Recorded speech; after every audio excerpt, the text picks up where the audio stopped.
একটিমাত্র ডিম, ময়দা ও ফুলকপির পুর ভরা একদমই নতুন এই নাস্তাটা যে একবার তৈরি করে খাবে বারবার খেতে চাইবে, এতটাই মজার হয়। একদমই সহজ পদ্ধতিতে তৈরি এই নাস্তা সকাল বিকাল বা বাচ্চাদের স্কুলের টিফিনেও কিন্তু দিয়ে দিতে পারেন। তৈরি করা খুবই সহজ। আশা করছি বরাবরের মতো আমার আজকের রেসিপিটিও আপনাদের কাছে ভীষণ ভালো লাগবে। নাস্তাটা তৈরি করার জন্য আমরা প্রথমেই একটা পুর রেডি করে নিব, অর্থাৎ ভেতরে ফিলিংটা রেডি করে নিব। সেজন্য আমি প্যানে পরিমাণ মতো তেল দিয়ে দিচ্ছি, আর তেল গরম হয়ে আসলে এতে দিয়ে দিচ্ছি আমি কুচি করে কেটে রাখা পেঁয়াজ আর কিছু কাঁচামরিচ কুচি। নেড়েচেড়ে পেঁয়াজ কুচিটাকে ভেজে নিব। যখন কালার কিছুটা চেঞ্জ হয়ে আসবে তখন এতে দিয়ে দিচ্ছি 1 চা চামচ পরিমাণ আদা রসুন পেস্ট। আমি আদা রসুন মিলিয়ে এখানে 1 চা চামচ পরিমাণ নিয়েছি। নেড়েচেড়ে কিছুটা সময় ভেজে নিতে হবে। ভেজে নেওয়া হয়ে গেলে দিয়ে দিচ্ছি খুব সামান্য পরিমাণে পানি। এবার একে একে অন্যান্য মশলাগুলো দিয়ে দিব। দিয়ে দিচ্ছি চা চামচের 3 ভাগের 1 ভাগ হলুদ গুঁড়ি, চা চামচের 3 ভাগের 1 ভাগ মরিচ গুঁড়ি, চা চামচের 3 ভাগের 1 ভাগ ধনিয়া গুঁড়ি, এর সাথে স্বাদ মতো লবণ দিয়ে দিলাম। আর এখানে দিয়ে দিচ্ছি ভেজে নেওয়া টালা জিরা গুঁড়ি, চা চামচের 3 ভাগের 1 ভাগ। আমি সব মশলাই সমানভাবে নিয়েছি। আর দিয়ে দিচ্ছি চা চামচের 3 ভাগের 1 ভাগ গরম মশলা গুঁড়ি। মশলাটাকে ভালোভাবে একটু কষিয়ে নিতে হবে। যত ভালোভাবে এই মশলা কষিয়ে নেওয়া যাবে আপনার এই ভেতরের পুরটা ততটাই টেস্টি হবে।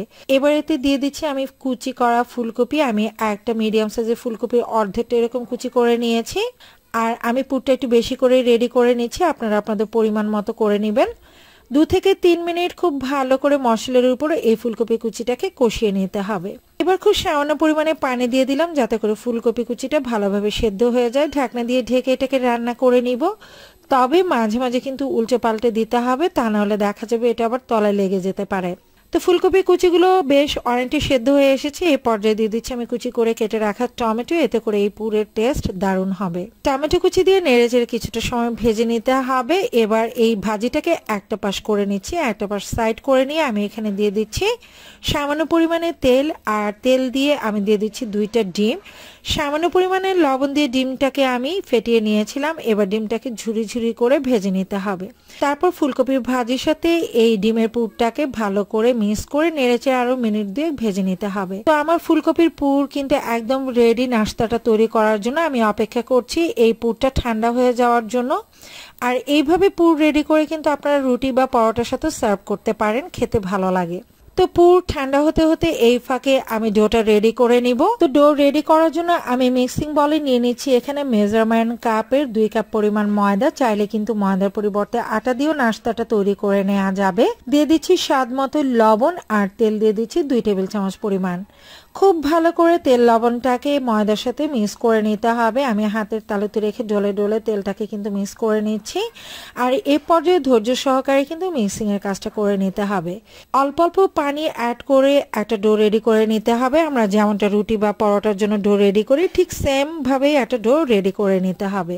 ডোটাকে আমি 3 ভাগে ভাগ করে নিয়েছি, দেখতে পাচ্ছেন। এবার একটা ডো নিয়ে আমি রুটির মতো করে বেলে নিব।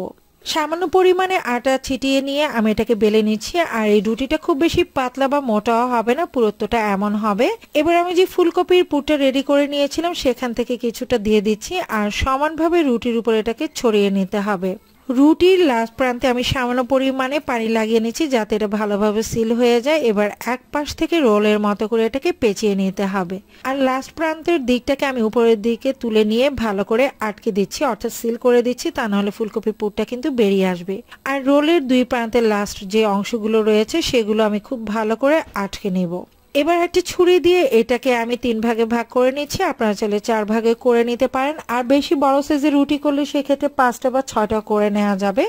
তা আমি মোটামুটি বড় করেই তৈরি করে নিচ্ছি, সেজন্য 3 ভাগে ভাগ করে নিলাম। একটা অংশ নিয়ে যে মাথার অংশ সেটা ভালো করে সিল করে নিয়েছি যাতে করে পুরটা বেরিয়ে না আসে। খুব ভালো করে সিল করে নিতে হবে। আমি চেপে চেপে এটাকে সিল করে নিচ্ছি। এবার হাতের তালু দিয়ে এটাকে চ্যাপটা করে নিতে হবে। তো দেখতে পাচ্ছেন আমি কিভাবে নাস্তাটা তৈরি করে নিয়েছি। জাস্ট হাত দিয়ে এটাকে চেপে চেপে চ্যাপটা করে নিতে হবে অনেকটা পুরির শেপে। তো আমার একটা কিন্তু রেডি হয়ে গেছে। এভাবে আমি সবগুলোই রেডি করে নিব। আর এবার এই নাস্তাগুলোকে ভেজে নেওয়ার পালা। আর ভেজে নেওয়ার জন্য আমি প্যানে পরিমাণ মতো তেল দিয়ে দিচ্ছি আর অপেক্ষা করছি তেলটা গরম হয়ে আসার জন্য। চুলার আঁচ এই পর্যায়ে মিডিয়ামে রাখতে হবে। এবার নাস্তাগুলো আমি দিয়ে দিব। আর চুলার আঁচ মিডিয়ামে রেখে নাস্তাগুলোকে ভেজে নিতে হবে। কোনোভাবেই কিন্তু হাই হিটে এটাকে ভেজে নেওয়া যাবে না, তাহলে কিন্তু নাস্তাটা উপর থেকে ক্রিস্পি হবে না, খুব দ্রুতই কালার চলে আসবে। একটা পাশ হালকা কালার চলে আসলে আমি এটাকে উল্টে দিচ্ছি, আর এভাবে উল্টে পাল্টে এটাকে ক্রিস্পি করে ভেজে নিতে হবে। নাস্তাগুলো মোটামুটি ভাজা হয়ে গেছে আর খুব সুন্দর একটা কালারও কিন্তু চলে আসছে। আর যখন আমরা এটা নামিয়ে নিব তখন কিন্তু এর কালারটা আর একটু ডিপ হয়ে যাবে। তো এই পর্যায়ে আমি তেলটাকে ঝরিয়ে তুলে নিচ্ছি, আর এভাবে পরবর্তী ব্যাচে বাকি সবগুলো নাস্তা আমি ভেজে নিব। আমার সবগুলো নাস্তা ভেজে নেওয়া হয়ে গেছে, আর এটা খেতে এত টেস্টি হয়েছিল যে বলে বোঝানো যাবে না। একদম কম উপকরণে ঝটপট কিন্তু এই নাস্তাটা আপনারা তৈরি করে নিতে পারেন। অনেক সময় দেখা যায় বাচ্চারা কিন্তু একদমই সবজি খেতে চায় না, তো চাইলে এইভাবে নাস্তাটা তৈরি করে দিতে পারেন, খুশি মনে খেয়ে নেবে। আশা করছি রেসিপি ভালো লেগেছে। শুরু থেকে শেষ পর্যন্ত পুরো রেসিপিটি দেখার জন্য সবাইকে অসংখ্য অসংখ্য ধন্যবাদ। যারা আমার ফেসবুক পেজ থেকে রেসিপিটি দেখছেন প্লিজ আমার পেজটাকে ফলো দিয়ে রাখবেন এরকম নিত্য নতুন আপডেট রেসিপি পেতে।